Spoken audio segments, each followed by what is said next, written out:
Not enough. लोग सोचते हैं कि अगर उनका प्रोडक्ट अच्छा है ब्रांड सक्सेसफुल हो जाएगा, लेकिन ऐसा कुछ नहीं होता है। गुड प्रोडक्ट बनाने के लिए बहुत सारे फैक्टर्स एंड पैरामीटर्स होते हैं जिसकी वजह से एक ब्रांड सक्सेसफुल बनता है। जैसे कि स्ट्रॉन्ग मार्केटिंग। स्ट्रॉन्ग मार्केटिंग एक बहुत अहम हिस्सा है एक प्रोडक्ट को सक्सेसफुल बनाने के लिए। स्ट्रॉन्ग मार्केटिंग में बहुत सारे एस्पेक्ट्स होते हैं जैसे performance marketing, social media management and content writing, जिससे हम अपने ब्रांड को स्ट्रॉन्ग बनाते हैं। क्योंकि एट लास्ट अगर प्रोडक्ट दिखेगा ही नहीं तो वो बिकेगा कैसे। ब्रांडिंग एक फाउंडेशन प्रोवाइड करते हैं हमारे प्रोडक्ट के लिए और कंज्यूमर के लिए। तो अगर हम लोग इमोशनल रेजोनेंस के साथ अपना प्रोडक्ट लोगों तक पहुंचाएंगे ही नहीं तो हमारा प्रोडक्ट सक्सेसफुल नहीं हो सकता है। Customer experience. कस्टमर एक्सपीरियंस एक बहुत फैक्टर प्ले करता है हमारे ब्रांड को बिल्ड करने के लिए। क्योंकि आपने देखा ही होगा कि आजकल कितने सारे फास्ट ई कॉमर्स ऐप्स है जो 10 to 15 मिनट्स में डिलीवरी देते हैं। वो किस चीज़ पे ध्यान देते हैं? वो ध्यान देते हैं कस्टमर एक्सपीरियंस पे, कस्टमर सपोर्ट पे। वो लोगों को कस्टमर सपोर्ट देते हैं, एक अच्छी सर्विस देते हैं जिससे लोग उनके पास वापस जाते हैं और उनका प्रोडक्ट सक्सेसफुल होता है। Availability of product. आपने मार्केटिंग अच्छे से कर ली, आपने ब्रांडिंग अच्छे से कर ली, लेकिन अगर आपका प्रोडक्ट मार्केट में अवेलेबल ही नहीं है तो आपका प्रोडक्ट सेल कैसे होगा? इसलिए आपके प्रोडक्ट की अवेलेबिलिटी भी बहुत इंपॉर्टेंट फैक्टर प्ले करती है आपके प्रोडक्ट को सक्सेसफुल बनाने के लिए। Right pricing. आपका प्रोडक्ट बहुत अच्छा है, आपका प्रोडक्ट बहुत रिलायबल है, लेकिन आपकी प्राइसिंग सही नहीं है, आपकी प्राइसिंग बहुत ज़्यादा है, तो कंज्यूमर आपका प्रोडक्ट नहीं लेगा और आपका प्रोडक्ट सक्सेसफुल नहीं बन सकता। तो इन सब पैरामीटर्स के अकॉर्डिंग ही आपका प्रोडक्ट एक स्ट्रॉन्ग मार्केट प्रेजेंस दे सकता है।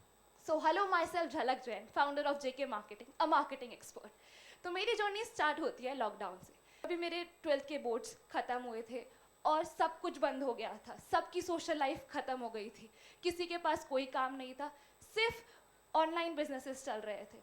तो मैंने सोचा कि थोड़ा ई कॉमर्स मार्केटिंग सीखती हूँ, अफिलिएट मार्केटिंग सीखती हूँ। तो मैंने ई कॉमर्स मार्केटिंग सीखी। जिन लोगों का नहीं चल रहा था उनका बिजनेस मैंने ऑनलाइन लेके गए, ई कॉमर्स मार्केटिंग पे उनके प्रोडक्ट्स लिस्ट करे और उनके साथ काम किया। धीरे धीरे मैंने अफिलिएट मार्केटिंग का सहारा लेके भी अर्निंग स्टार्ट करी। फिर मैंने छोटे छोटे ब्रांड्स के साथ कोलैबोरेट किया, उनका सोशल मीडिया मैनेज किया, ग्राफिक डिज़ाइनिंग सीखी। इनिशियली मुझे कुछ नहीं आता था, लेकिन मैंने काम करा, सीखा, प्रैक्टिकल एक्सपीरियंसेस से अपना सफ़र बनाया। इसी सफ़र में मेरे को मिली मेरी एक पार्टनर जिसके साथ मैंने एक कंपनी स्टार्ट करी। कंपनी बहुत अच्छा परफॉर्म कर रही थी। हम 20 से 25 ब्रांड के साथ मैनेजमेंट कर रहे थे जिनका पूरा मार्केटिंग देख रहे थे। उनकी काफ़ी अच्छी ग्रोथ आ रही थी, सब ब्रांड्स बहुत खुश थे। लेकिन एक बहुत बड़ा इमोशनल सेटबैक आता है, पार्टनर ने मुझे धोखा देते हैं। तो उसके अंदर मेरे लिए एक बहुत बड़ा झुकाव आ जाता है मेरे काम को लेके, क्योंकि हमारा काम बहुत ज़्यादा डिले हो जाता है। हम लोगों के पास कोई प्रॉपर टीम नहीं बचती है जो हम ब्रांड्स के साथ कोलैबोरेट कर सके, अच्छे से उनका काम डिलीवर कर सके। लेकिन मैं हार नहीं मानती हूँ, मैं 12-12 घंटे मेहनत करती हूँ और अपना ब्रांड बिल्ड करती हूँ, JK मार्केटिंग बिल्ड करती हूँ। और फिर धीरे धीरे एक कंपनी एसोसिएट करते हैं जिसके साथ हम वापस से अपनी एक नींव जोड़ के एक अपना बड़ा ब्रांड स्थापित करते हैं। तो ये सिर्फ मेरे साथ ही नहीं हुआ था, मेरी कंपनी के साथ ही नहीं हुआ था, मेरे साथ ही एज अ फाउंडर एक बैकलैश नहीं हुआ था। बहुत सारी कंपनीज होती है, फाउंडर्स होते हैं, कैंपेन्स होते हैं, एड्स होते हैं जो कि परफॉर्म नहीं करते हैं। ऐसे ही एक बेवरेज कंपनी है जो बहुत बड़ी कंपनी है वर्ल्ड की, उन्होंने भी एक कैंपेन लॉन्च किया था, एक बहुत बड़ी सेलिब्रिटी को अपॉइंट किया था। वो सेलिब्रिटी के थ्रू उन्होंने एक सोशल प्रोटेस्ट को समझने की कोशिश करी थी, एक पीस एसोसिएट करने की कोशिश करी थी, जिसके अंदर वो सेलिब्रिटी जाती है और अपना बेवरेज देके सब कुछ ख़त्म कर देती है, वो सोशल प्रोटेस्ट ख़त्म कर देती है। इससे ग्लोबल आउटरीच आता है, लोगों को लगता है वो सोशल मूवमेंट का मजाक बना रहे हैं, लोगों को लगता है कि वो उस सोशल मूवमेंट का एक मार्केटिंग टैक्टिक की तरह फ़ायदा उठा रहे हैं। तो इस वजह से उस कंपनी को उस ऐड को बंद करना पड़ता है और वो भी एक बहुत बड़ा सेटबैक देती है उस कंपनी को। लेकिन वो कंपनी उस चीज़ से झुकती नहीं है, उससे सीखती है और आज वो एक नंबर 1 कंपनी है बेवरेज इंडस्ट्री में। डिफरेंट जनरेशन्स का डिफरेंट मार्केटिंग पर्सपेक्टिव रहा है। जैसे कि इन 1940s आपने देखा होगा कि जो लोग होते थे वो बहुत ज़्यादा लॉयल्टी पे, ट्रस्ट पे काम करते थे। लॉयल्टी पे इसलिए काम करते थे क्योंकि उनको वैल्यू चाहिए थी, उनको एक अच्छी प्रोडक्ट चाहिए होती थी, तो उनके लिए न्यूज़पेपर्स, रेडियोस ही सिर्फ एक मात्र सहारा था एक मार्केटिंग करने का। 1960s में लोग आते हैं जो कि बहुत ज़्यादा प्रैक्टिकल होते हैं।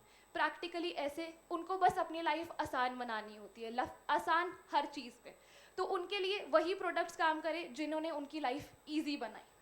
1980s के समय में लोग स्टोरी टेलिंग पे बहुत विश्वास रखने लगे और मार्केटिंग में उनका प्रोडक्ट एक ऐसी तरीके से एसोसिएट करना चाहिए जिससे उनकी जो ब्रांड है वो एक स्टोरी डिपिक्ट करे, एक इमोशनल कैटेगराइज में, एक इमोशनल कैटेगरी में अपना प्रोडक्ट प्लेस कर सके।